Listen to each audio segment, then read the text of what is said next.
사공준입니다.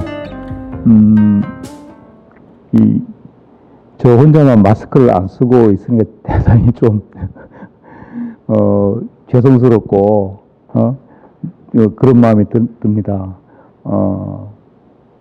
정말 이 코로나 와중에 이런 프로그램을 기획한 우리 도서관도 대단하지만은 이 금요일 저녁에 여기에 참여해 주신 뭐 학생 여러분 이러다가 갑자기 어르신들 뵈니까 뭐라고 말씀드리기가 좀 어려운데 하여튼 어르신이라고 말씀드리겠습니다. 야 정말 제가 정말 경의를 표합니다. 대학원 학생들이나 학생들 또 우리 전문가들이 저랑 제 강의를 듣거나 저와 토론을 할 때는 뭔가 필요에 의해서 같이 마주보게 되지만은 정말 우리 어르신들이 정말 순수한 정말 지적 호기심을 가지고 금요일 저녁에 여기 오신 것 같아서 정말 대단하신 그런 분들이다 싶은 생각이 정말 들었습니다. 대단하십니다. 오늘 제가 말씀드릴 내용은 기후 이상과 건강에 관한 것입니다. 제가 이제 의사이다 보니까 기후의 자체에 대한 이야기보다는 기후가 건강에 미치는 영향에 대해서 제가 좀 아주 전문적인 이야기는 말씀을 못 드리고 좀 요약을 해서 이렇구나. 내가 몰랐던 부분이 이렇게 돌아가는 거구나라고 조금 알고 계신 분들도 계시겠지만은 좀 약간 이해를 도와주는 그런 내용이 되겠습니다. 아까 제 소개를 받았는데요. 한 번 더 제가 제 소개를 하겠습니다. 네, 혹시 이 문제에 대해서 어떻습니까?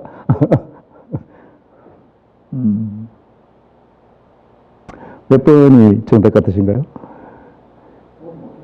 모두 하겠습니까? 맞습니다. 보통 이런 문제가 나오면 모두 맞다가 정답. 저는 정말 수성초등학교를 졸업하고 또 정말 그래 중학교도 그 근처, 고등학교도 근처, 대학도 영남대학교 이 수성구를 벗어나 본 적이 없어요 평생. 그래서 제가 수성도서 영학도서관에서 강사 의뢰가 왔을 때 정말 뭐 고향에 구해서 이렇게 우리 고향 주민들한테 한번 이런 정말 좀 신나고 즐거운 일이었습니다. 저는 성인 40이다 보니까 우리 집성촌은 군이거든요. 고향은 군이고요. 그래서 대구 토대기고 이 군대를 제가 해군 군의관으로 이제 진해에서 근무를 했는데 제가 진해를 가보니까 정말 대구는 더운 곳이었구나 하는 걸 그때 처음 알았습니다. 뭐 사람 사는 데 이런구나라고 생각을 했는데 진해를 가보니까 야 이거 춥지도 않고 덥지도 않고 희한하더라고요.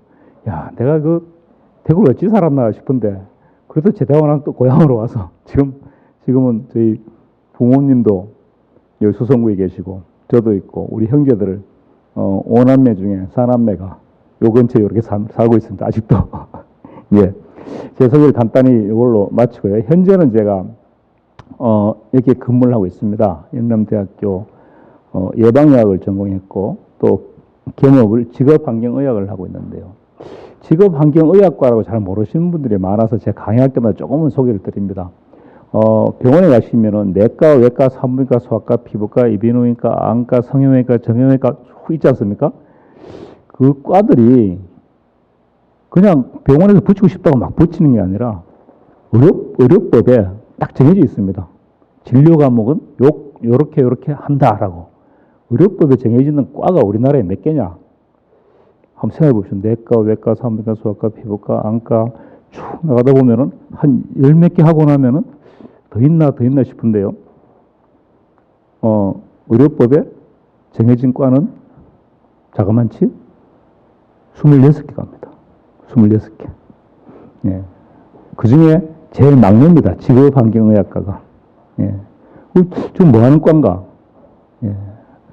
그러니까 질환 중에 뭐 천식이나 아토피 또 뭐 진폐증, 난청 이런 질환들이 쭉 있는데 질환 앞에 직업성 무슨 병, 직업성 난청, 직업성 진폐, 뭐 직업성 암 그런 거는 직업환경의학과에서 합니다. 그리고 환경성 무슨 질환 있지 않습니까? 앞에 환경성이라고 붙는 질환들은 전부 다 우리 과에서 직업환경의학과에서 이렇게 다루는 게 됩니다. 그래서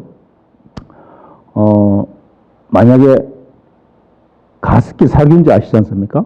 가습기 살균제 때문에 폐렴이 생긴 걸 다루는 과는 치료는 호흡기 내과에서 하지만 이게 가습기 살균제 때문이다 아니다 그런 걸 밝히는 거는 우리 직업환경의학과에서 합니다. 그래서 환경성 질환, 환경 때문에 사람이 불편하고 아픈 거 그런 걸 다루는 과가 직업환경의학과가 되겠습니다.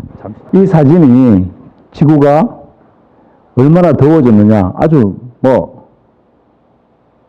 이 붉은 색깔이 1도나 2도가 증가한 겁니다. 언제에 비해서 50년도에서 80년 사이. 그러니까 우리 어릴 때죠. 어릴 때에 비해서 지금 2011년과 2020년에는 그때보다 얼마나 더워졌느냐. 1도, 2도씩 올라갔습니다. 아주 후끈, 지구가 아주 벌겋게 아주 불판 비슷하게 되었죠. 정말 아시겠지만은 우리 어릴 때는 수성못이 꽝꽝 얼고 거기서 스케이트 타고 중동교 밑에가 꽝꽝 얼면 거기서 썰매도 타고 정말 추웠습니다. 추운데 사실 지금은 이제 얼지도 안 하죠. 그러니까 얼마나 정말 더워졌다는 게 피부로도 느껴집니다. 그래프를 보시면은 1880년대부터 쭉 2020년까지 온도가 얼마나 올라갔느냐. 만약에 인간이 개입 안 하고 자연 그대로 두면은 밑에 초록색 정도로 이렇게 온도가 변할 거라고 예상을 한답니다.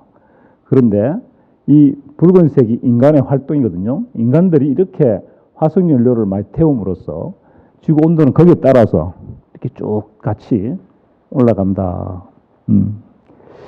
그래서 이미 많이 들으셨겠지만은 지난 100년간 온도가 0.74도 상승했고, 그러니까 1700년대 후반에 산업혁명 전보다는 자그마치 1도씩 올라갔답니다. 1도씩, 근데 1도씨가 어마어마한 그 온도 증가라고 하더군요. 그 기후학자들이. 그래서 1도씨까지는 어떻게, 혹은 1.5도씨까지는 어떻게 우리가 견뎌보겠는데, 1.5도가 넘어가면은 그때부터는 아마 우리도 예측할 수가 없다. 재앙이 올 것이다. 우리가 예측할 수가 없다. 1.5도 이상이 올라갈 때는 지구에서 어떤 일이 벌어질지 감히 예상이 되지 않는다. 그래서 지금 우리 데드라인을 1.5도로 잡아놓고 있거든요. 그래서 1.5도는 넘기지 말자. 그래서 국제기구에서 이제 파리 기후협약이나 그런 데서 이제 이산화탄소 배출량을 규제하자 하는데 목표가 1.5도는 넘지 말자라는 그런 목표를 갖고 있습니다. 왜냐하면은 1.5도 앞으로 0.5도가 더 상승해 버리면은 아무도 예상 못하는 것은 재앙이 올 것이다. 너무나 두렵다. 이제 그런 이해가 되겠습니다. 자, 그래서 이런 그림을 많이 보셨죠. TV에도 많이 나옵니다. 쟤는 어떡하나 걱정이 많이 되죠. 얘는 이제 어떡하나. 아마 먼 길을 헤엄쳐가다 또 힘이 빠져서 어떻게 될지도 모르겠습니다. 아주 정말 애처로운 북극곰 사진이라든가 또 이게 남태평양에 있는 키리바시라는 섬인데요. 키리바시라는 나라입니다. 섬나라죠. 섬나라인데 이게 북극 이제 남극에 빙하가 자꾸 녹아서 해수면이 상승하니까 자기들 나라가 없어질 지경이라고 이 나라의 대통령이 유엔에서 우리 좀 구해달라고 나라가 지금 물에 잠기게 생겼다고 그런 연설을 하는 장면들이 아마 보신 분들이 있을 겁니다. 그리고 이거는 킬로만자로라고 탄자니아에 있는 그 산에 꼭대기에는 보면 높으니까 빙하 만년설이 있습니다. 만년설. 그래서 킬로만자로 산 꼭대기에 만년설이 이게 93년도에 찍은 건데 똑같은 자리에서 찍었는 게 2000년도입니다. 불과 7년 사이에 눈이 거의 다 녹아버렸습니다. 그래서 이제 킬로만자로의 만년설도 곧 없어질 것이다. 그리고 또 이 대구 아시죠? 대구라는 고기가 저 북해에 많이 사는데 수온이 올라가면은 뭐 플랑크톤들이 적어져서 대구도 멸종할 것이고 또 이런 뭐 개구리 이런 종들이 점점 멸종해 가고 있다. 벌써 뭐 남미에서는 몇 종이 멸종을 했고 아프리카에 있는 이 나무들도 멸종을 한다. 이런 기사들을 많이 보게 됩니다. 그런데 북극의 어떤 곰 이야기라든가 남미의 뭐 개구리 이야기라든가 사실 남태평양 키리바시 그 섬에 내가 가본 적도 없고 앞으로 갈 일도 없는데 그런 섬이 물에 잠기는 게 사실 좀 와닿지는 않습니다. 그러니까 이런 이야기들이 우리한테 조금 먼 나라, 먼 훗날 이야기로 자꾸 들립니다. 그래서 좀 더 가까운 이야기를 제가 해보자면은 이게 우리나라 서울입니다. 서울의 우리나라의 연평균 기온입니다. 우리나라의 연평균 기온이 80년대부터 2010 몇 년이네요.까지 이렇게 쭉 올라갑니다. 2017년이네요. 이렇게 쭉 올라갑니다. 그래서 올라간 게 80년대 연평균 기온이 13.4도였는데 90년대 연평균 기온은 14도입니다. 0.7도나 올라갔죠. 한 해, 그러니까 10년 사이에 0.7도나 올라갔습니다. 사실 저게 0. 몇 도, 0. 몇 도, 1도가 실감이 잘 안 나시지만은, 만약에 여러분들이 체온이 37.5도였다가 약간 미열이 있다가 38.5도가 되면요. 굉장히 힘이 듭니다. 괴롭습니다. 예, 잠을 잘 못 잡니다. 예, 1도가 그렇습니다. 지구도 아마 그런 것 같습니다. 1도의 차이는 굉장히 큰 것 같습니다. 근데 우리나라도 이렇게 해마다 벌써 10년 사이에 0.7도가 오르는 겁니다. 또 10년이 지나면 이제 1.4도가 오르겠죠. 그 사람으로 치면은 열이 올라간다고 치면 어마어마한 겁니다. 예. 그래서 한 39도 올라가면 의식이 혼미해지거든요. 그리고 그렇게 올라간다고 한번 생각해 보십시오. 지구도 점점 좀 그런 측면에서 사람으로 비유하자면은 좀 의식이 좀 약간 혼미해지려 말라 하는 그런 상황 같습니다.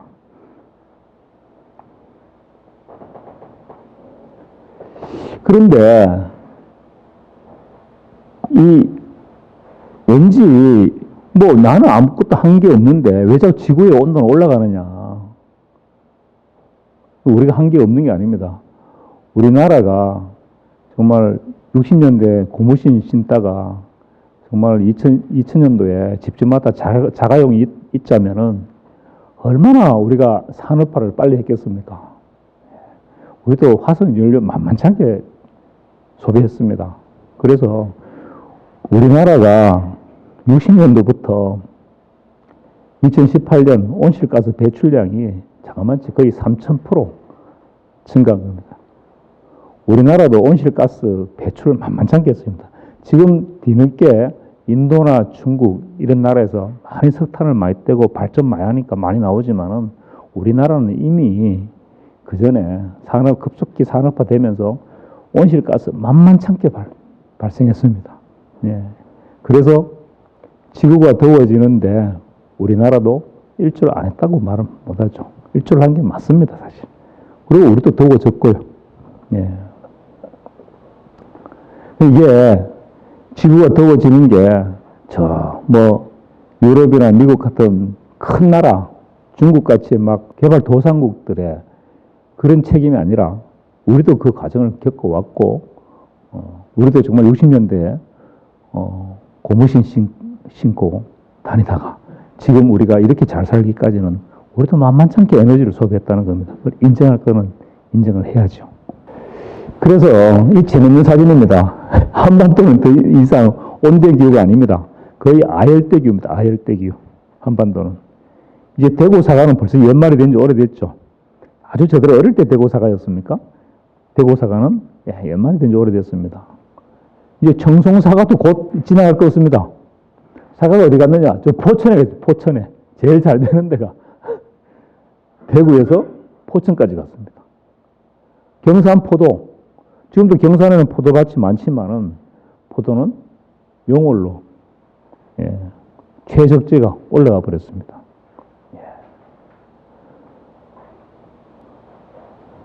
청도 복숭아. 저 파주로 갔네요.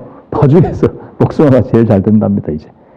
예, 참, 예, 다, 경산포도, 뭐, 청도 복숭아, 대구 사과, 다 연말이 되었습니다. 야, 그러니까 우리 옛날에 제주도에서만 나던 이 감귤이,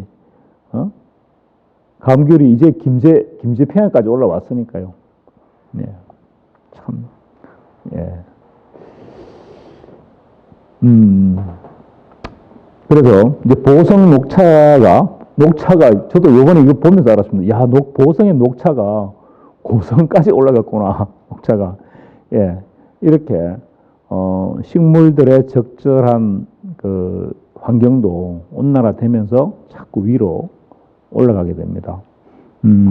자, 지금까지는 제가 뭐 북극 공유라든가 뭐 북유럽 북해에 있는 대구라든가 뭐 또 남미 정글에 있는 뭐 개구리가 멸종한다든가 또 뭐 키리바시라는 섬이 막 물에 잠긴다든가 그다음에 우리 가까이라고 하더라도 대구 사과, 뭐 청도 복숭아, 예, 경산 포도, 뭐 영천 포도 이런 이야기를 들었는데 자, 좀 더 가까이 이제 좀 더 가까이 아주 가까운 미래에 혹은 지금 나의 가족에게는 어떤 일이 생기느냐. 포도 복숭아가 아니라 곰이 아니라 개구리가 문제가 아니라 나와 나의 가족들에게 우리의 건강에는 어떤 일이 생길까, 영향을 받을까. 그래서 이렇게 좀 의학적으로 전문적으로 복잡한 이야기보다는 좀 더 간단하게 한번 제가 설명을 드리겠습니다.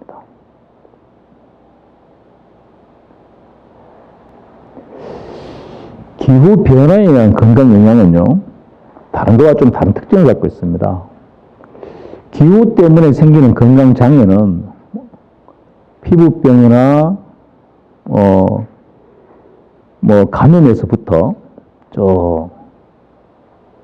정신병, 자살에 이르기까지, 암에 이르기까지 매우 다양합니다. 기후 변화 때문에 생기는 질병의 스펙트럼이 굉장히 넓다는 거죠.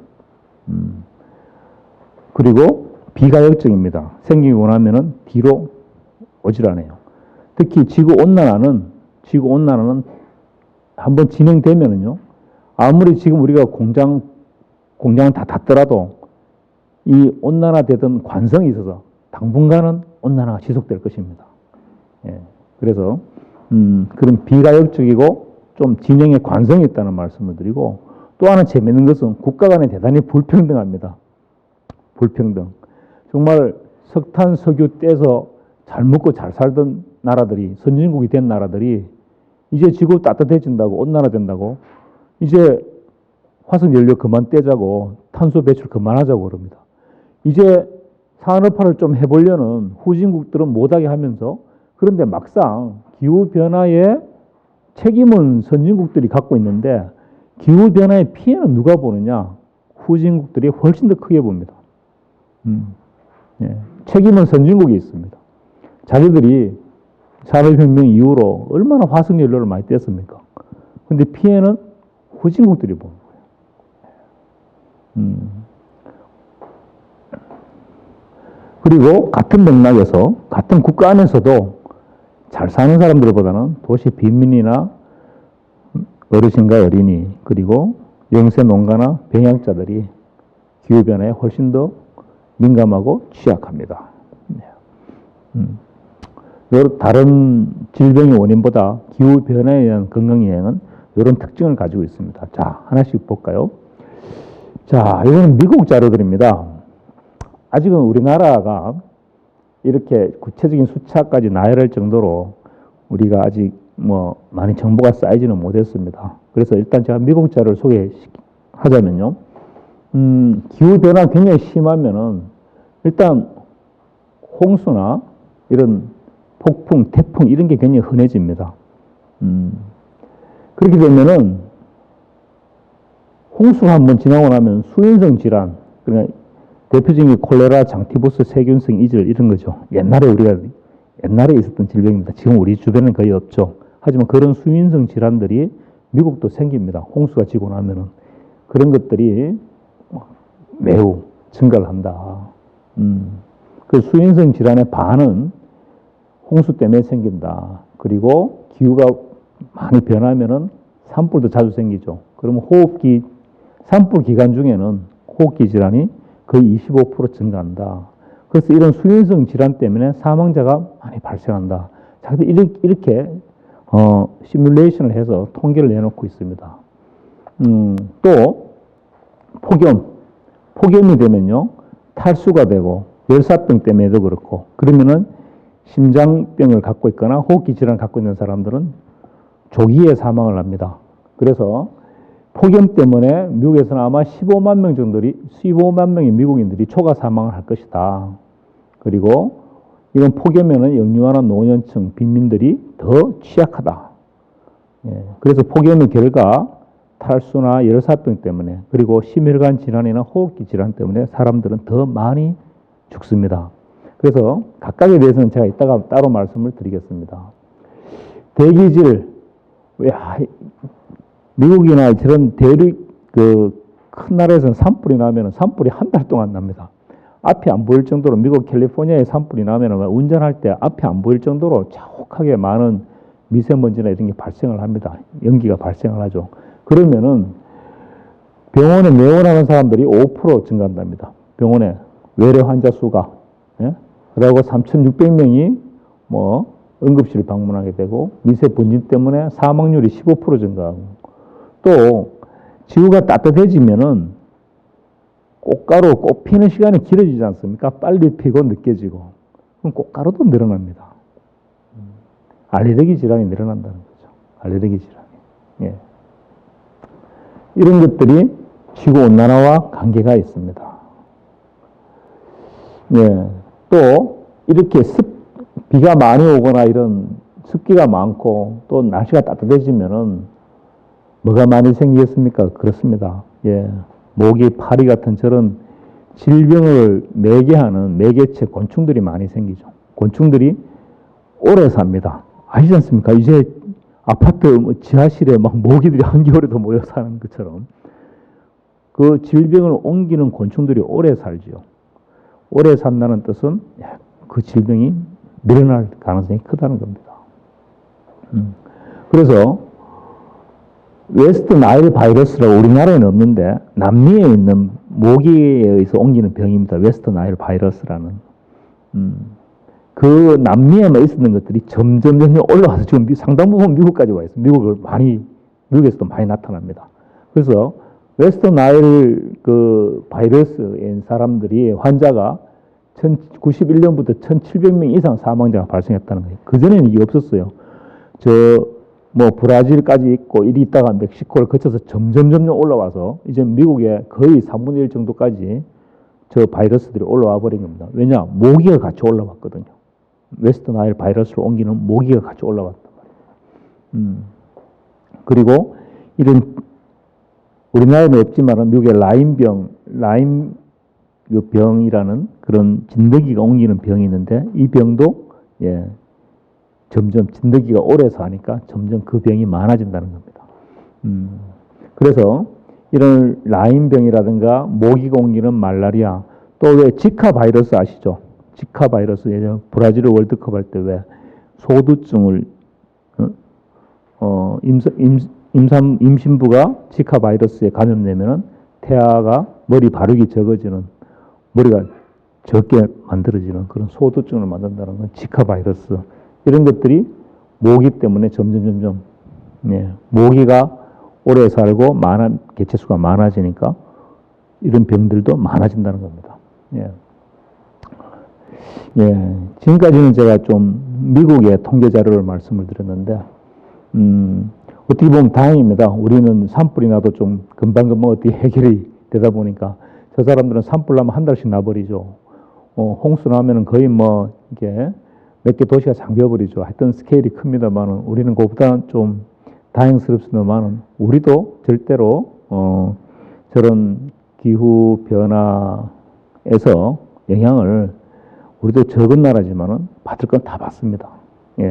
우리나라 사정을 한번 보겠습니다. 우리는 어떤가? 자, 어떻게 보면 지금부터 본론이 되겠습니다. 우리 가족, 그리고 나의 건강에는 기후변화가 어떤 영향을 미치는가? 보시도록 하겠습니다. 1번 뇌염입니다. 모기가 오래 사니까요. 뇌염 환자들이 점점 많아집니다. 일찍 나타나고요. 그래서 이런 뇌염을 옮기는 작은 빨가진 모기 개체수가 일찍 나타나고 오랫동안 생존하고, 그러니까 일본 뇌염 환자들이 많아지죠. 말라리아. 우리나라에 말라리아 있습니까? 이러죠. 말라리아 그거 동남아에 있는 거 아닙니까? 우리나라에 있습니까? 그거? 나는 못 봤는데 이러신 분들 있을 거예요. 우리나라의 말라리아는요, 경기도, 강원도 이 지역에서 주로 군부대들이 있는 지역이죠. 토착화되어 있습니다. 이제 저 지역의 풍토병입니다. 말라리아는. 그래서 남쪽 분들은 잘 모르지만은 저 지역에는 열 나면은 말라리아를 바로 의심을 해야 됩니다. 그래서 대구에 있지만은 군대 휴가 나왔는데 열 나서 병원에 왔다 하면 말라리아를 꼭 의심합니다. 왜냐하면은 경기도 저쪽 지역은 말라리아가 토착화되어 있습니다. 우리나라 병입니다. 말라리아 다른 나라 병 아닙니다. 3.11 말라리아라고 토착화되어 있습니다. 그래서 모기가 오래 살다 보니까 말라리아가 없어지질 않습니다. 예. 자, 이건 지카 바이러스로 옮기는 모기인데요. 흰줄 순모기라고. 이게 우리나라에서도 점점 많아진다는 거예요. 여기에 이제 얘들이 지금은 지카 바이러스를 가지고 있지 않지만은 이제 우리가 다른 나라에서 식자재나 혹은 목재나 이런 걸 수입을 많이 하지 않습니까? 거기에서 모기가 묻어 들어와서 어떻게 전파되어 버리면 우리도 그렇게 만만한 이제 자유로운 나라가 아니라는 거죠. 저런 거는 뭐 우리나라에 없는 바이러스 아니야? 그렇지가 않다는 겁니다.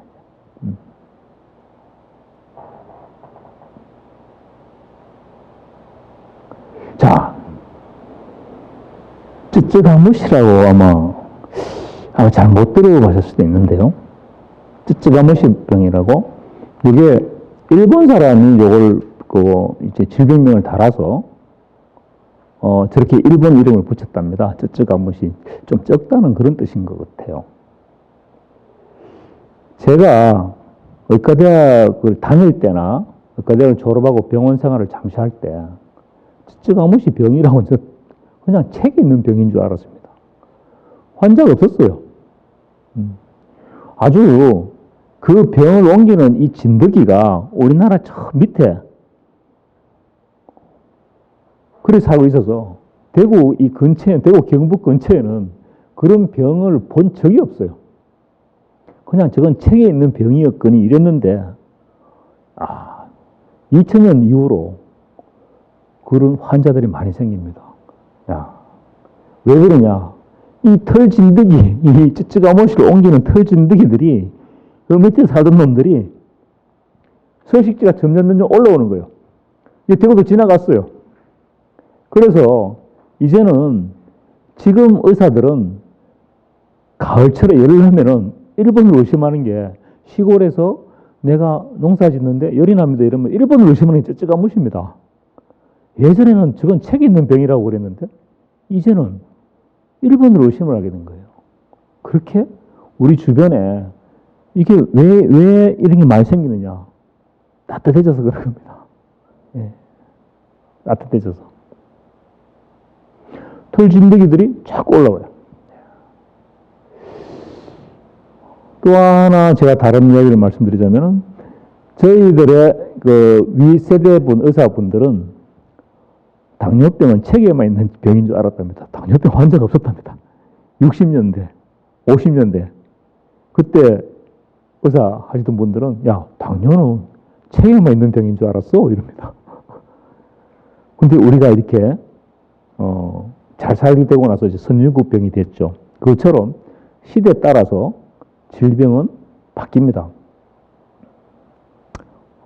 하나, 우리나라가 예전에 후진국형 사망 요인이 있습니다. 예를 들면 결핵, 콜레라, 폐렴, 후진국형 사망 원인입니다.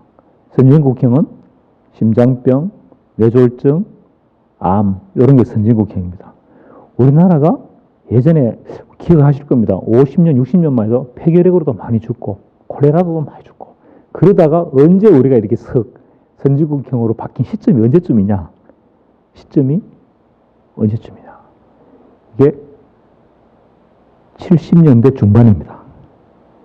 70년대 중반에 그 전까지만 해도 우리나라 사람들이 폐결핵, 콜레라, 뭐 그런 감염성 질환, 또 뭐 그런 폐렴 이런 걸로 죽다가 70년대 중반부터 선진국으로 바뀌기 시작해서 지금은 암이 1등이죠.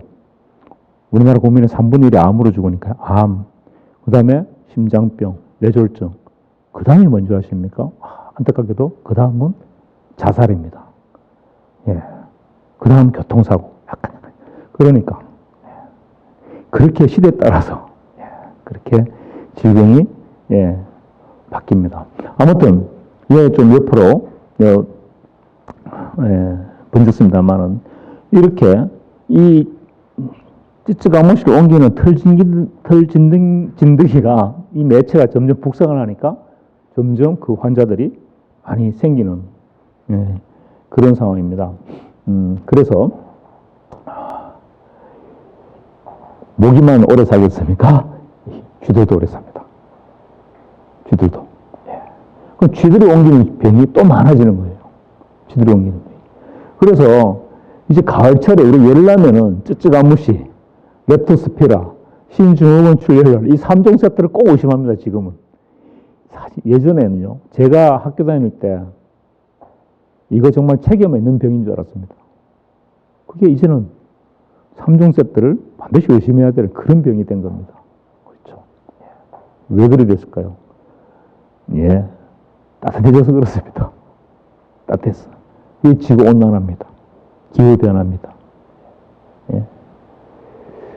그래서 가을철에 우리가 이렇게 풀베기를 하거나 벼를 벨 때 이런 쥐의 배설물이 피부에 닿고 그 배설물 말랐는 걸 호흡하고 그렇게 하면 생기는 것들이니까요. 그래서 이런 병들도 이제는 반드시 의사들이 체크를 합니다. 왜냐하면 그만큼 많아졌으니까요.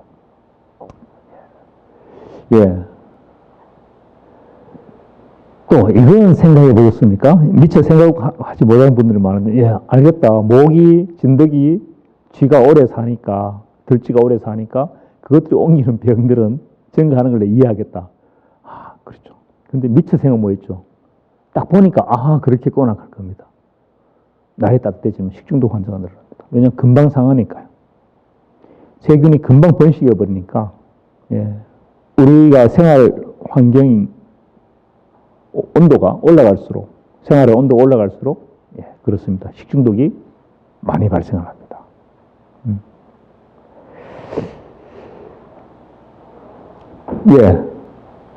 어떻습니까? 그래서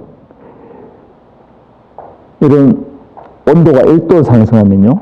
쯔쯔가무시가 6% 증가하고 렙토스피라는 4%, 말라리아 3%, 장년 비브리오라고 바닷물 수온이 올라갈 거 아닙니까? 바닷물 수온이 올라가면 바닷물에 사는 비브리오균도 또 오래 삽니다. 그러면은 우리가 회를 먹고 날거를 먹고 또 식중독이 많이 생기죠. 세균성 이주도 많이 생기고 그렇습니다. 그러니까 온도가 올라가면은 쯔쯔가무시나 렙토스피라나 신증후군이나 식중독이나 이런 것들이 우리 생활 주변에 훨씬 내가 걸릴 위험이 점점 높아지는 겁니다. 이제 기후변화가 지구온난화가 나한테 어떤 영향을 미치는가. 이게 상당히 가까이 있는 거구나. 북극 오면 문제가 아니구나. 남태평양 섬 깔았는가 하고 그게 문제가 아니구나. 나랑도 이렇게 밀접한 관계가 있다. 바로 이런 공원에 용지봉에 등산할 때 발생할 수 있는 그런 상황이 되는 겁니다.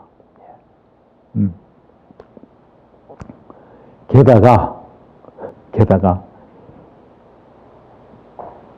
이 따뜻한 바다에 살던 해파리들이 이 바닷물이 우리나라 바다까지 올라옵니다. 바닷물이 따뜻해지니까. 이런 일도 생깁니다. 그래서 어부들이 듣도 보도 못했는 것들이 아주 어부들이 내 평생 어부했지만 이런 것들은 듣도 보도 못했다는 것들이 이런 해파리들이 때로 올라옵니다. 그래서 어장을 막 망치기도 하고 그렇죠. 근데 그런 어장만 망치는 게 아닙니다. 이 해파리들이 올라오면은 사람한테도 끔찍해요. 그래서 예전에는 저런 해파리에 쏘이고 이런 것들이 잘 없었는데, 그것도 이제 바닷가의 해수욕장에서 흔한 광경이 됐습니다. 그러니까, 아까 말씀드렸는, 제가 책에만 있다고 생각했던 병들이 우리한테 확 다가온 거예요. 예. 뭐, 우리 곁에 다가왔다 좀 이상한 표현이 너무 다정한데, 질병들이 우리 주변에서도 많이 생기기 현실이 된 겁니다. 그래서 온대 지방의 어떤 아열대 지방의 질병들이 이제 우리나라에 생기는 겁니다. 그 다음 순서는 뭐겠습니까? 열대 지방의 질병들이 생길 차례입니다. 황열, 댕결 이런 것들이. 그래서 제가 이제 우리 의과대학 학생들한테 농담 삼아 이럽니다. 야, 너희들 빨리 졸업해라. 지금 점점 병이 많이 생기고 있어서 공부해야 될 양이 점점 많아진다. 빨리 졸업해라 이럽니다. 왜냐하면 듣도 보도 못한 것들을 그게 안 행동되는 거예요. 듣도 보도 못한 게 아닌 게 아니라 실제로 그런 환자들이 이제 오는 거예요. 댕기열, 황열 저는 아직 못 봤습니다. 못 봤지만 그 남매감 있고 이런 거거든요. 동남아시아에 있고 이런 거거든요. 그게 이제 오면은 그것까지도 검사를 해야 되는 거예요. 점점 그리 될 겁니다. 예. 바닷가에는 해파리 쏘면 정말 괴롭거든요. 하나하나씩 뽑아내야 됩니다. 촉수를 뽑아내야 되니까 괴롭습니다. 예. 그래서, 중간 요약을 해드리겠습니다. 지구가 온난화되면은, 나의 가족, 즉, 우리한테는 어떤 일이 생기느냐. 그렇습니다. 질병을 옮기는 매개체, 진드기, 또 모기, 또 들쥐, 이런 매개체들이 일찍 생기고 오래 살기 때문에 그 매개체들이 옮기는 병들, 쯔쯔가무시, 말라리아, 일본 뇌염, 댕기열, 황열, 저런 건 열대지방이지만은, 우리나라 같으면 말라리아나 뇌염 환자들. 그리고 식중독, 비브리오, 대장균, 세균성 이질, 살모넬라, 그리고 설치류 때문에, 들쥐 때문에, 신증후군 출혈열, 렙토스피라. 그리고 아직 우리나라는 그렇지 않습니다만은 홍수가 많이 생기고 이런 홍수가 생기면은 이제 하천에 오염되죠. 화장실 물에 오염되고 이러면은 콜레라 같은 수인성 전염병들이 많이 생깁니다. 그렇죠. 이런 것들이 우리의 건강에 직접적으로 영향을 미치는 것들이 되겠습니다. 자, 좀 쉬어도 갈겸요. 태풍, 홍수, 폭염, 한파, 가뭄 이 중에 뭐 때문에 사람이 제일 많이 죽을까요? 태풍 때문에 많이 죽을까요? 홍수 때문에 많이 죽을까요? 보통은 이게 홍수나 태풍으로 생각을 하는데 이 문제를 내는 거 보면 저건 아닌 것 같다. 이게 우리 딱 시험 치는 객관식의 또 뇌미지 않습니까? 이게 또 답을 잘 모를 때는 진짜 잘 모를 때는 이게 출제자는 뭔가를 숨기고 싶어 하기 때문에 2번이나 3번이 답일 가능성이 높다. 이런 거 있고 또 모를 때는 지문이 제일 긴 게 답일 확률이 높다. 또 이런 것들도 있고 우리 또 이렇게 그런 요령이 있지 않습니까? 이게 태풍이나 홍수 이렇게 걷지만은 그렇습니다. 인명피해가 가장 많은 기상재해는 폭염입니다. 폭염. 의외로 그렇죠. 태풍이나 홍수 같지만은 그렇지 않습니다.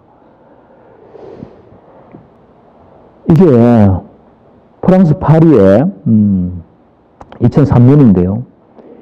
이게 그날의 최고 기온인데 온도가 올라가니까 이 막대 그래프가 사람들 죽는 사망자 수예요. 초과 사망자 수예요. 온도가 올라가니까 바로 따라서 바로 사망자가. 왜? 그렇죠? 폭염은 이 고령자들한테는 훨씬 힘이 듭니다. 사실 홍수나 태풍은 피할 수가 있지 않습니까? 집에서. 폭염은 피할 수가 없습니다. 예. 훨씬 힘든 겁니다. 예. 그래서 미국 같은 경우에도 2014년, 2010년 동안에 폭염으로 인한 사망자가 연평균 170명입니다. 태풍 사망자가 117명, 홍수 74명인데 폭염은 연평균 170명. 우리나라도요, 94년 폭염으로 초과 사망자 수가 3,384명. 94년도 기억나시죠? 정말 엄청 더웠습니다. 엄청 더웠습니다. 제가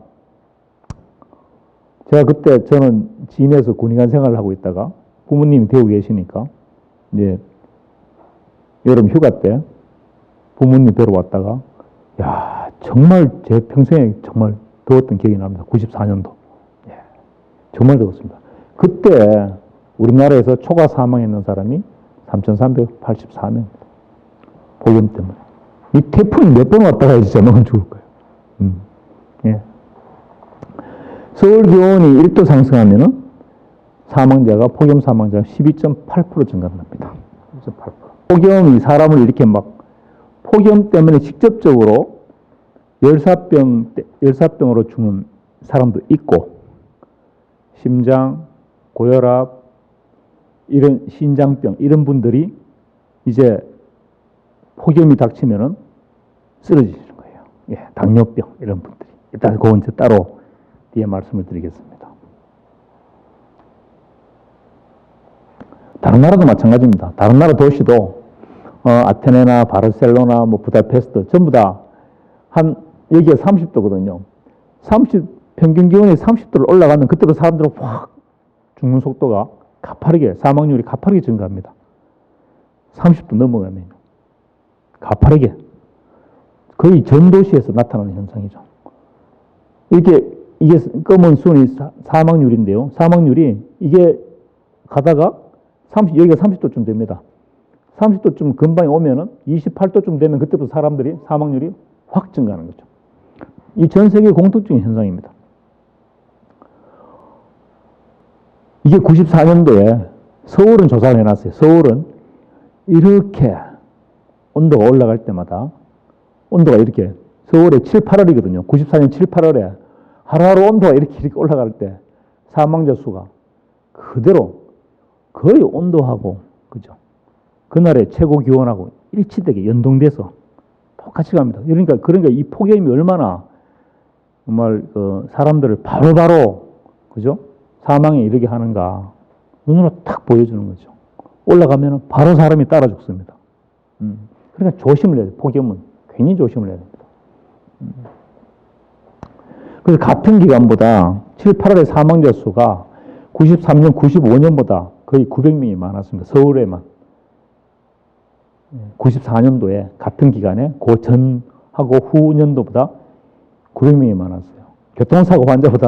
한 해 교통사고 사망자 수보다 그때 7, 8월간 죽은 사람이 더 많은 거죠. 이만큼 폭염은 그 사망하고 직결되어 있습니다. 예. 사실은 태풍이나 홍수보다도 폭염은 예측이 가능합니다. 내일 최고 온도가 우리 예보가 됩니다. 그럼에도 불구하고 대처가 어렵습니다. 왜냐하면 너무 많은 사람이 폭염에 노출되거든요. 예. 그래서 폭염이 농촌, 도시 할 것 없이 폭염에 노출되면은 특히 노인계층의 분들 그리고 사회적 약자들이 냉방시설이 없으면 참 힘든 여름을 보내게 됩니다. 그렇죠. 그래서 지금은 우리 보건소나 동사무소에서 정말 독거 노인들한테 이렇게 얼음물도 갖다 주고 그런 돌봄을 하지만은 그렇더라도 한여름은 굉장히 힘이 듭니다.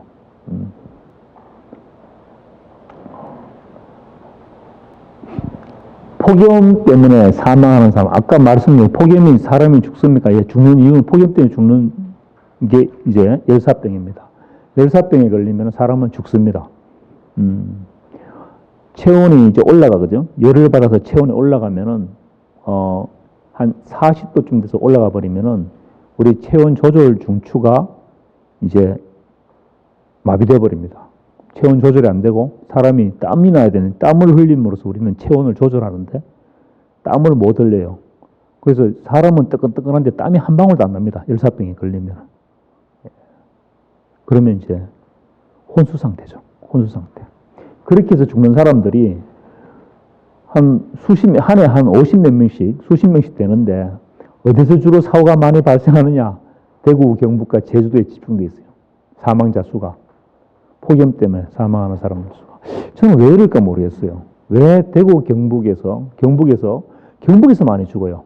여름철에. 특히 할머니, 할아버지, 특히 할머니, 할아버지들이 농사 짓다가 한번 상상을 해보십시오. 밤에 마을에 그 집에 혼자 계시는 할머니 집인데 불이 안 켜지는 거예요. 그러면 이장이 가보면은 안 계시는 거예요. 그러면 저 들에 쓰러져서 돌아가시는데, 그 여름에 길가에 사람이 지나다니더라도 옥수수 뭐 이렇게 깻잎 그 밭에 밭고랑에 쓰러져 계시면은 아무도 모릅니다. 그렇게 돌아가시는 거예요. 그게 경북에 제일 많아요. 왜 경북이 제일 많을까? 아무 농사 욕심이 많은 것 같아요. 경북에 할머니들이. 예. 한 고랑 더 매야지, 한 고랑 더 매야지, 더 매고 집에 가지, 그러다 쓰러지시는 것 같아요. 예. 그래서 이런 열중증 때문에, 열사병 때문에 돌아가시는 분들이 정말 대구, 경북과 제주도에 많다는 거. 예. 예? 농사 짓는 분들이 그렇습니다. 이건 폭염 때문에 직접 사망하시는 거예요. 폭염에 의해서. 예. 이제 이게 서울이고 이게 대구입니다. 이제 26도, 28도 올라가면요. 사망률이 딱 올라가면 사람들이 사망률이 증가합니다. 대구는요. 서울보다 많이 안 증가하죠. 온도가 올라가도. 대구 사람들은 웬만한 더워도 안 죽습니다. 대구 사람들은 달일이 된 거예요. 서울 사람들, 대구 사람들도 훨씬 더 많이 죽습니다. 근데 이걸 우리 대구 사람들이 인천하고 광주는요. 여기까지밖에 측정이 안 됐어요. 더 더워지면 아마 좀 올라갈 거예요. 광주, 인천도. 하지만 거기는 아예 대구만큼 덥지가 않으니까. 예. 근데 대구는 다른 도시에 서울에 비해서 훨씬 더 좀 더위에 셉니다. 그거는 뭐 평생 단련이 됐으니까요. 어쨌든 어떤 이유로 죽느냐? 맞습니다. 이런 이유로 죽습니다. 아까 열사병 때문에 죽는 분들은 직접적으로 농사 짓다가 쓰러지는 분들인데, 이제 도시에 계신 분들, 농사 짓는 게 아니고 도시에 계신 분들은 왜 돌아가시는가? 왜 30도만 넘으면 가파르게 돌아가시는 분들이 숫자가 많아지는가? 바로 이겁니다. 고혈압, 심장병, 당뇨병 이런 분들이 이렇게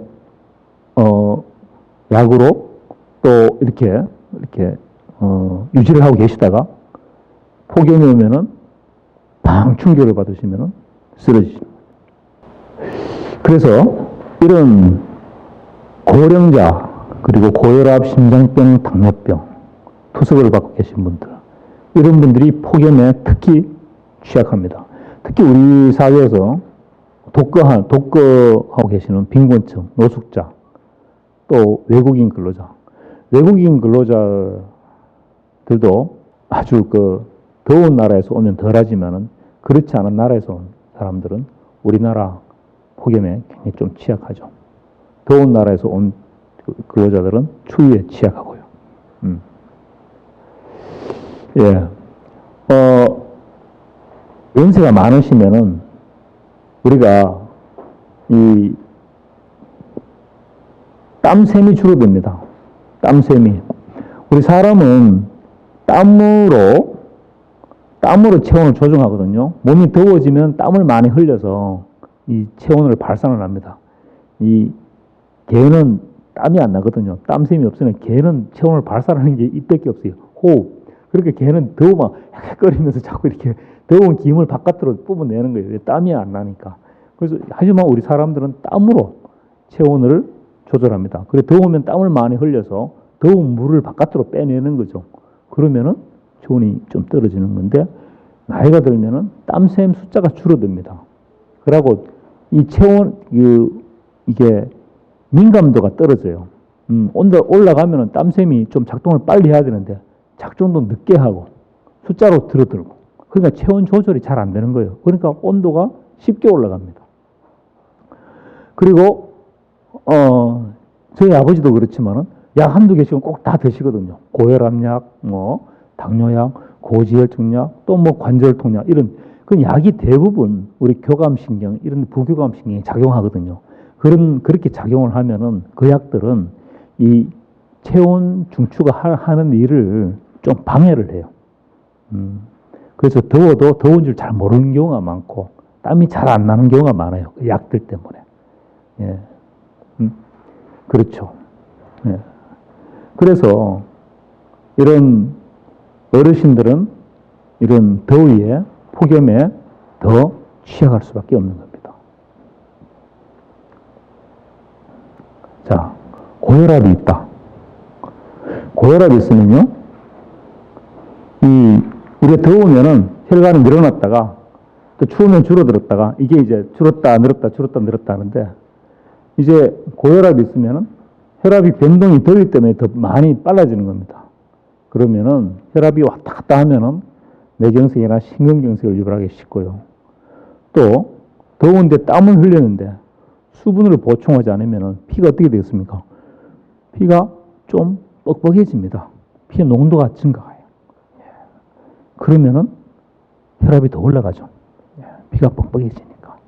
그래서 항상 여름철에는 수분 섭취를 정말로 열심히 갈증 나기 전에 하셔야 됩니다. 갈증 나기 전에. 갈증 나서 물 드시면 늦어요. 갈증 나기 전에 늘 이렇게 물을 드시는 그런 습관을 들여야 됩니다.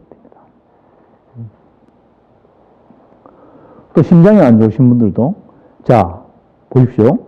땀을 많이 흘려서 피가 좀 뻑뻑해지면은 이게 펌프질을 더 힘들게 해야 되거든요. 그렇죠. 그리고 이제 더우면은 우리가 이제 체온을 내리기 위해서 혈관이 확장이 됩니다. 혈관이 확장되면 혈압이 떨어져요. 뭐 혈관이 확장돼 버리니까. 그럼 혈압을 올리려고 심장은 더 운동을 더 많이 합니다. 그럼 심장이 지치죠. 그럼 심장병을 갖고 계신 분들은 또 더 지치다가 심장이 너무 크게 부담을 가지면은 서버리는 거죠.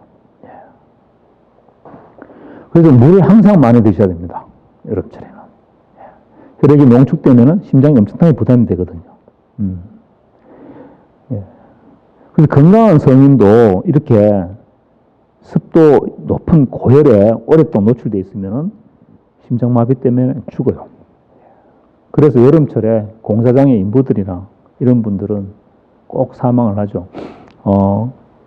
지금은 안 그렇습니다만 예전에는 군인들도 훈련하다가 많이 죽었습니다. 한여름에. 지금은 이제 그런 일은 거의 없죠. 그만큼 폭염은 사람을 위험하게 합니다. 당뇨 많지 않습니까? 우리나라 국민의 뭐 20%가 당뇨병 환자죠. 당뇨가 있으면요. 탈수되기가 굉장히 쉽습니다. 탈수가 되면 혈액 농도가 증가하고 혈당도 증가하고요. 또 장시간 더위에 노출되면 혈당 기능도 조절 기능이 떨어집니다. 그러면 어떤 때는 고혈당 됐다가 어떤 때는 저혈당 됐다가 저혈당 돼갖고 정신줄 놓으면은 쓰러지거나 떨어지면 낙상되죠. 다리 부러지죠. 막 이렇게 연속적으로 가는 겁니다. 그러니까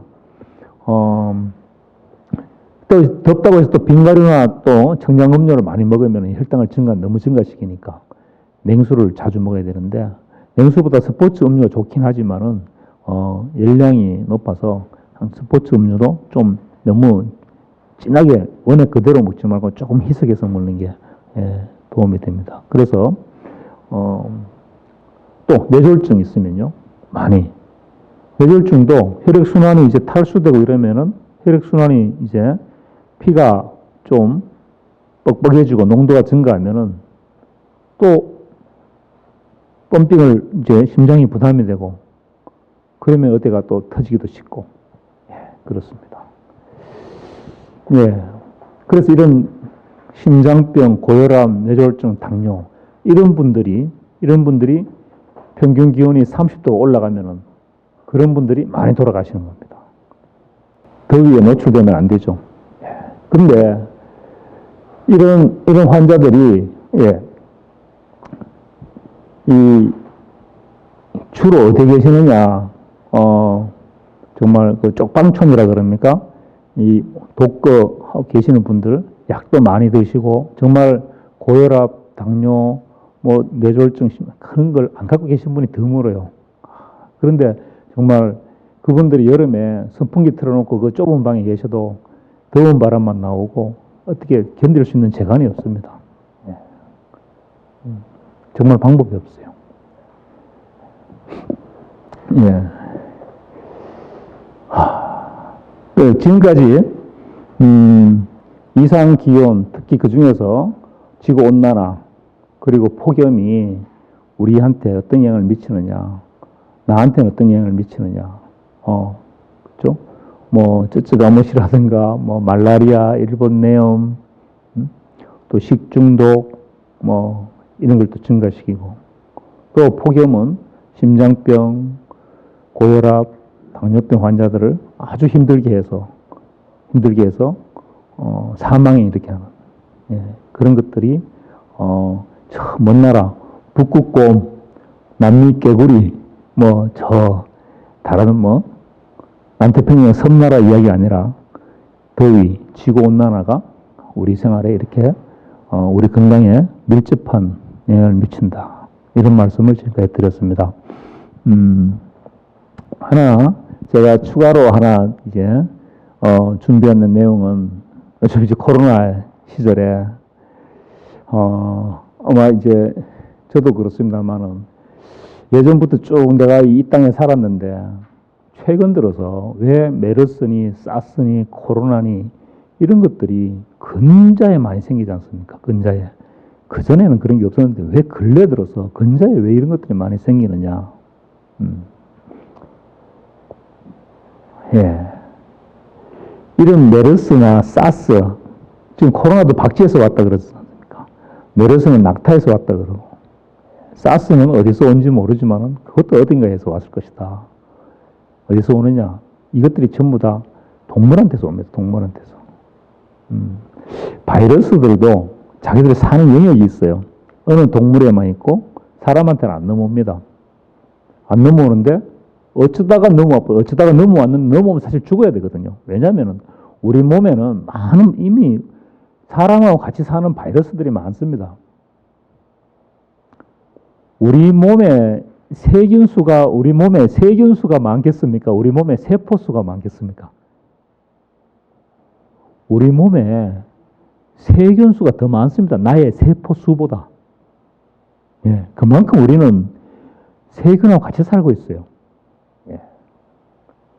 그래서 거기에 같이 살고 있다는 것은 만약에 우리 그 개나 고양이에 있던 세균이 우리 몸에 들어오더라도 우리랑 오랫동안 같이 살고 있던 나와 공생하고 있는 세균들이 개들이 자리를 못 잡도록 만들어버려요. 그런데 하도 접촉을 자주 하다 보면은 툭 들어왔는데 살아버린 거예요. 접촉을 자주 하다 보면 들어올 기회가 많아지 않습니까? 들어올 기회가 많아지면 들어왔는 중에 하나는 살아버린 거예요. 그때부터 그게 사람의 병이 되는 거예요. 박쥐의 병에서 사람의 병이 되어버린 거예요. 근데 그 병에 대해서는 우리 사람이 방어를 못하고 있었어요. 근데 들어와 버린 거예요. 그러면 이제 유행이 되는 겁니다. 그게 낙타에서 툭 뛰들어오는, 낙타와 사람들은, 낙타에서 그동안 사람한테 넘어와서도 못 살아남았는데, 누가 쑥 들어와서 살아남은 거예요. 그게 메르스가 돼버린 거죠. 자주, 우리 어떤 말로 방구 자주 끼면 뭐 나온다고 자주 만나다 보면 그런 놈들하고 또 만나는 거예요. 이상한 바이러스하고도. 근데 도시가 팽창을 하면요. 원래 개들이 사는 데가 있고 사람 사는 데가 따로 있었는데 사람들이 자꾸 산으로 들러갑니다. 도시가 커지니까. 그리고 우리 이제 육류 소비량이 얼마나 늘었습니까? 고기를 얼마나 자주 먹습니까? 우리 옛날에 비하면 그죠? 옛날에 비하면 참 고기 얼마나 많이 먹습니까? 그 고기를 다 만들어내려면요. 밀집해서 키우는 수밖에 없어요. 돼지도, 소도, 닭도 공장형으로 키웁니다. 그렇지 않고서는 고기를 이 싼 값에 제공할 수가 없거든요. 이제 전 세계에서 걱정 많이 하잖아요. 이제 중국 사람들의 소고기 맛을 알기 시작하면 큰일 났다. 소를 죽으면 더 키워야 되는데, 소가 내뿜는 메탄가스, 이게 장난이 아니거든요. 온실가스의 뭐 5%다, 전 세계 온실가스에 소가 내뿜는 게 5%다, 10%다 이런데, 이제 중국 사람들이 소고기 맛을 알기 시작하면 소를 더 키워야 되고, 걔들이 내뿜는 트름하고, 소가 만드는 트름하고 방부입니다. 그것들이 온실가스 5%, 10%를 차지한다니까요. 큰일 났다 이럽니다, 이제. 어쨌든, 이렇게 동물을 우리가 많이 키우게 됐답니다. 그리고, 거기에 살더라도, 박쥐는 박쥐대로 살고, 낙타는 낙타대로 사는데, 이제 낙타, 우리가 관광도 얼마나 많이 다니기로 이제 많이 다니지 않습니까? 물자들도 왔다 갔다를 많이 합니다. 그러니까 바이러스나 세균들이 국가 간의 이동이 이제 뭐 비행기로 날아다니는 거예요, 비행기로. 예전에는 그 동네, 그 병이 그 동네에만 있었습니다. 에볼라 바이러스라고 아프리카에만 있었어요. 에이즈도 아프리카에만 있었습니다. 에이즈라는 게 중앙 아프리카의 원숭이들의 병이거든요. 자기들한테는 병도 아니었어요. 우리가 한 번씩 감기에 걸리더라도 그냥 감기로 생각하고 병도 아니잖아요. 하지만 우리 감기가 원숭이한테 넘어가면 원숭이가 죽을 수도 있어요.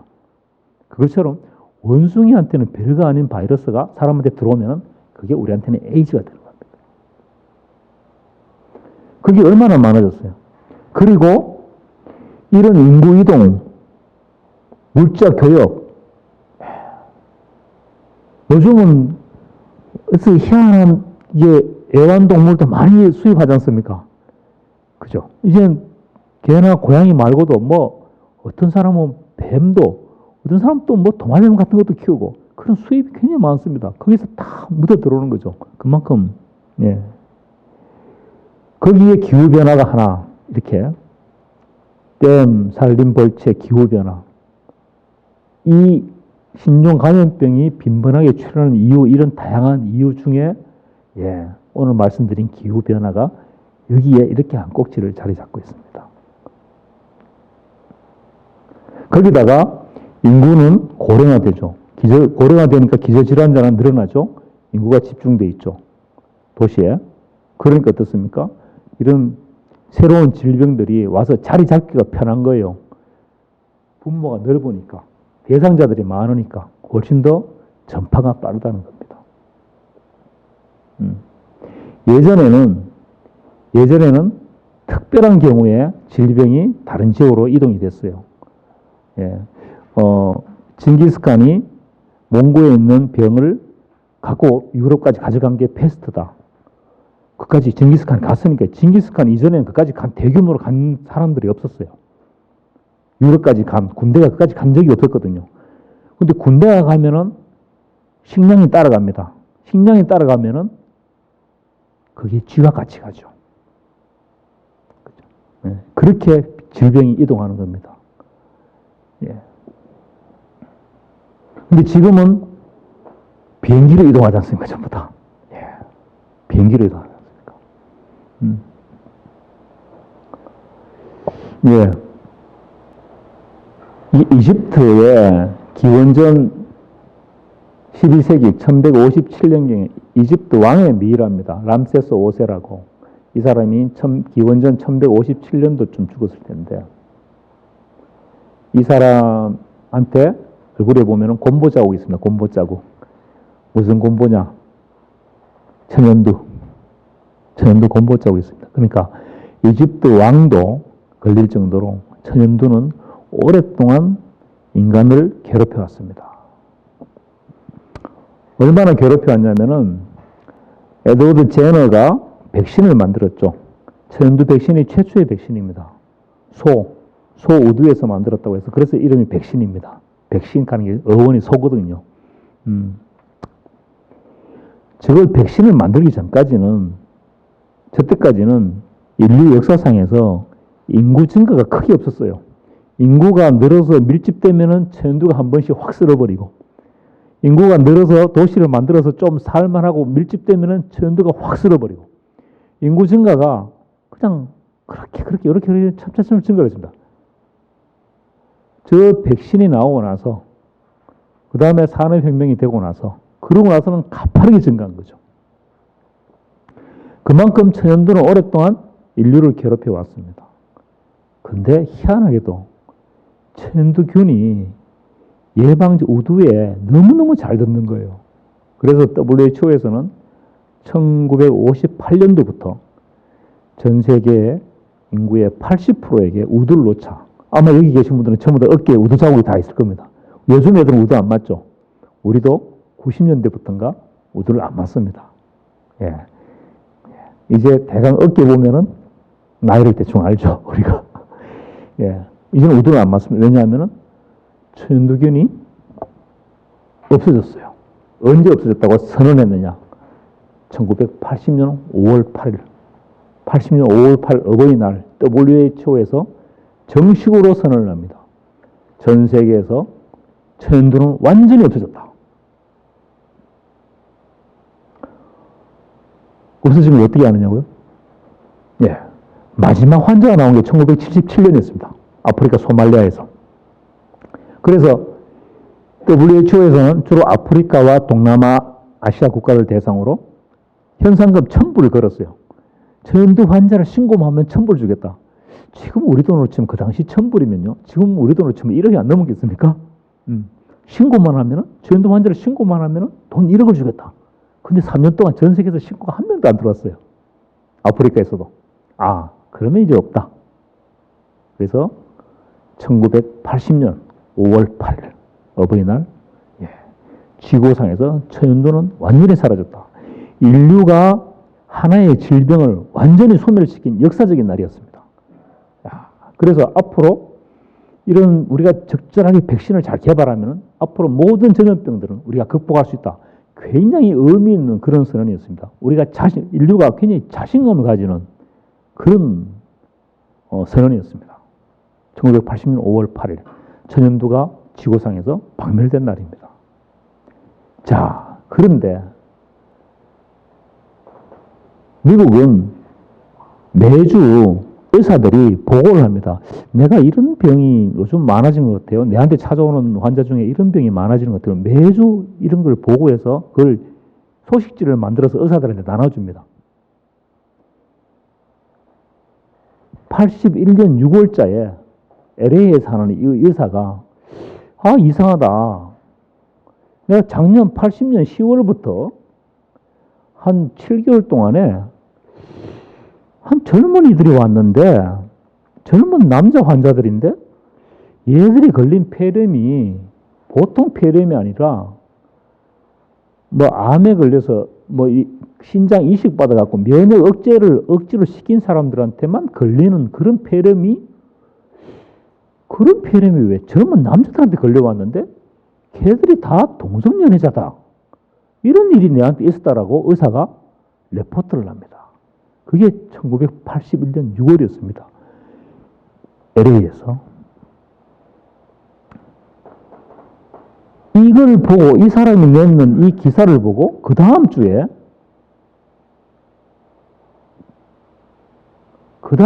다른 의사들도 나도 이런 환자를 봤는데 나는 동성애자뿐만 아니고 마약 중독자도 그 중에 있었다라고.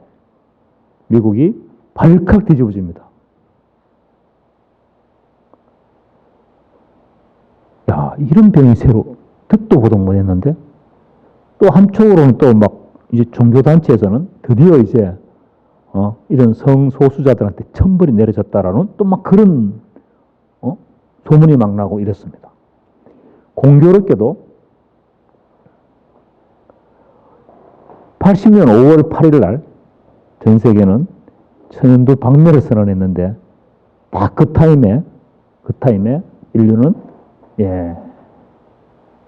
새로운 질병을 맞이했습니다. 어떻게 이렇게 바톤타치가 이렇게 딱 맞아 떨어진지 모르겠습니다. 그 당시에 그래서 이름은 그때는 괴질이었다가 83년도 5월에 이름을 얻었죠. AIDS, AIDS, AIDS. 우리말로 하면은, 아, 이제 다 살았구나. 예. 후천성 면역결핍증입니다. 그때는 굉장히 치명적이었습니다. 자, 그래서 의학의 역사상 보면은 천연두가 박멸된 그 시점에, 우리가 박멸됐다고 선언한 그 시점에 새로운 질병이 생겼습니다. 역사적으로 보면 이런 일들이 꽤 가끔 있는데요. 갈릴레오 갈릴레이 아시죠? 그 사람이 딱 죽고 나자마자 그 다음에 1월 달에 뉴턴이 태어납니다. 어떻게 바톤 터치가 딱 돼요. 그 전체 물리학이라는 분야에서 딱 바톤 터치를 딱 해서 뉴턴이 그 다음에 딱 태어납니다. 또 하나 제가 아는 범위 안에서는 우리 이순신 장군이 거북선을 만들어서 거북선 안에 함포를 설치하고 함포를 시험 발사했더니 시험 발사한 날이, 그래서 성공한 날이 1592년 4월 12일 있습니다. 거북선을 만들고 대포를 장착해서 시험 발사까지 성공 딱 하고 나니까 1592년 4월 12일 날 성공했다고 난중일기에 딱 적혀져 있는데 그 다음 날 임진왜란이 터집니다. 그렇게 또 딱딱 맞아 떨어집니다. 그런 것 중에 하나입니다. 제가 늘 이 이야기는 아마 방송이나 이런 데서도 아마 잘 못 들었을 겁니다. 왜냐하면 제가 찾아낸 거거든요. 어떻게 이렇게 딱딱 맞아 떨어질까. 그래서 자, 그 당시 에이즈는 정말로 아, 이제 다 살았구나 할 정도로 치명적이었습니다. 하지만 지금은요. 그때부터 30년 후인 지금은 에이즈 환자들의 평균 수명이 큰 차이 안 납니다. 2, 3년 차이밖에 안 납니다. 건강이 나고. 그만큼 의학이 발전했습니다. 우리가 그걸 극복한 겁니다. 이제 에이즈에 걸렸다고 해서 그때는 몇 개월 만에 죽었어요. 이제는 평균 수명하고 2, 3년 차이가 안 납니다. 그만큼 우리는 극복을 해왔습니다. 아마 지금 코로나도 그럴 겁니다. 제가 이제 마지막으로 인터스텔라 하는 영화의 포스터인데요. 우리가 그랬듯이 우리가 천연두를 박멸했다고 좀 자만하다가 에이즈를 맞이했지만은 에이즈도 중앙아프리카의 원숭이가 인간하고 접촉을 자주 하다 보니까 원숭이한테 살던 게 툭 넘어온 거예요. 원숭이한테는 가벼운 몸살로 끝날 게 인간한테는 사망을 일으키는 거지만 결국 우리는 그걸 극복해냈습니다. 지금 코로나도 어딘가 뭐 박쥐다 뭐다 이러겠죠. 넘어왔겠지만 결국 인간들은 극복해낼 것입니다. 우리가 언제나 그랬듯이. 그래서 코로나 블루라고 너무 우울해하지 마시고 조금만 버티시면은 이제 백신을 다 맞고 집단 면역이 이루어지면은 우리 코로나도 충분히 곧 극복이 됩니다. 그러니까 그런 힘을 가지시고 우리는 늘 그래왔습니다. 늘 그랬듯이 이번에도 그리할 것입니다. 그런 희망과 용기를 가지자고 제가 좀 말씀을 드리면서 강의를 마치겠습니다. 경청해 주셔서 대단히 감사합니다.